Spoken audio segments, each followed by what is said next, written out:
On les appelle parfois des agri-influenceurs. Ce sont des agriculteurs que l'on trouve sur les réseaux sociaux pour faire découvrir leur métier. Au Bas-Saint-Laurent, il y en a quelques-uns, notamment Nathan Dupuis. Il a près de 100 000 abonnés sur TikTok. Venez, c'est par là que ça se passe.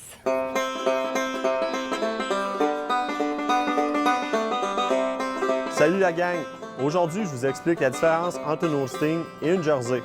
J'ai commencé à poster une vidéo pour le fun, puis ça finit que cette vidéo-là, elle a pogné. Je me suis dit à partir de ce moment-là qu'il y avait peut-être un besoin, les personnes, ça les intéressait. Il faut que l'ouvrage passe avant, de toute manière. Là.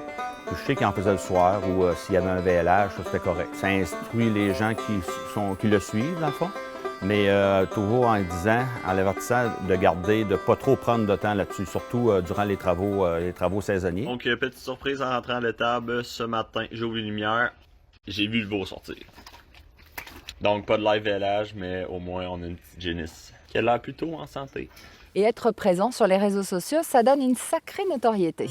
C'est le cas d'Alain Lemieux. Il a été choisi pour faire de la publicité et des balados pour les producteurs laitiers. Bonjour tout le monde et bienvenue à Entre deux traites. Je suis Alain Lemieux et je suis bien content de vous retrouver. C'est quand que, du côté de la France, les gens se sont mis à s'intéresser à moi, qui est québécois. Ils aiment ça découvrir aussi de l'agriculture d'outre-mer. De voir de la neige, pour eux, c'est wow!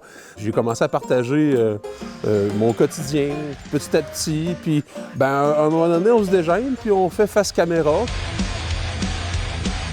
On les avait peut-être pas vraiment vu venir, les agriculteurs, sur les réseaux sociaux. Et finalement, c'est un phénomène qui se développe. Vu que c'est un sujet qui est très niché, un peu connu, mais là, tout est permis pour découvrir justement tout ce que ce secteur peut nous apporter ou pourrait apporter. Il y a de fortes chances qu'ils trouvent une cible qui s'intéresse à leur contenu, qu'ils obtiennent énormément de visibilité, puisqu'il n'y a pas énormément de compétition contre eux. Quand tu as des jerseys, là, tu peux jamais savoir ce qui va se passer. Ça te tentait pas comme de rester dans le clos, comme toutes les autres.